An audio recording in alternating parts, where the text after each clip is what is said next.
Naib Chancellor Universiti Malaysia Kelantan UMK, Datuk Profesor Insinyur Teknologis Dr. Arham Abdullah bersama barisan pengurusan tertinggi universiti mengadakan lawatan tinjauan ke beberapa projek pembangunan di kampus bagi menilai kemajuan kerja serta memastikan pelaksanaannya dilaksanakan mengikut spesifikasi dan jadual yang ditetapkan. Lawatan tersebut merangkumi kompleks akademik, bilik kuliah, tapak projek fakulti keusahawanan dan perniagaan, tapak pembinaan kolej kediaman pelajar serta padang kawat yang sedang dinaik taraf.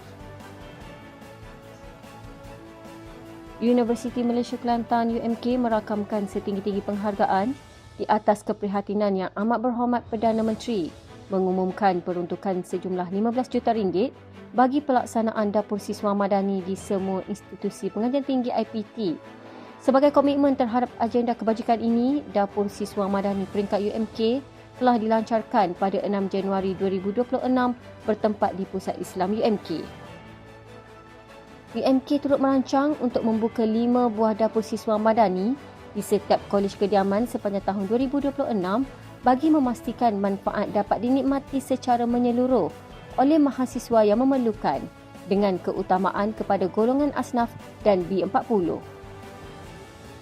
Seramai 154 pegawai kadet melibatkan 70 kadet pelapis darat dan 84 pelatih kos sukarelawan polis siswa-siswi SUKSIS, Universiti Malaysia Kelantan UMK menyertai baris pagi badan beruniform bersama Komandan Pelapis Darat UMK bertempat di Laman Monsun UMK Bacok.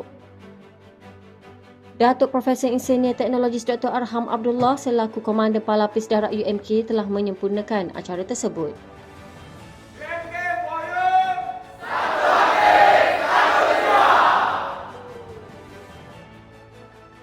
Seramai 9 orang pelajar Universiti Malaysia Kelantan yang berasal dari Johor menerima tablet sumbangan daripada mantan Datuk Bandar Pasir Gudang Yang Berhormat Datuk Haji Mustafa Kamal bin Datuk Haji Syamsuddin di Bilik Mesyuarat Pendaftar Bangunan Chancellery UMK Bacok, Kelantan.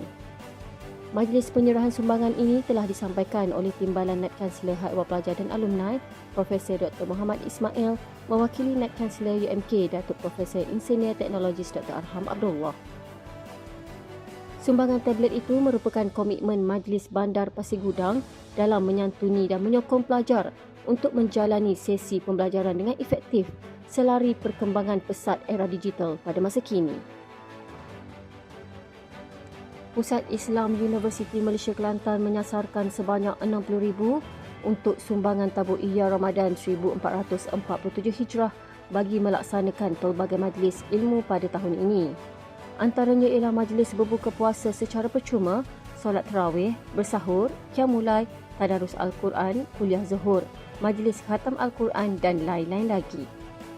Turut berlangsung ialah ceramah Isra' Mi'raj bersama penceramah jemputan tidak asing lagi iaitu Al-Fadhil Ustaz Muhammad Azil Yaakob.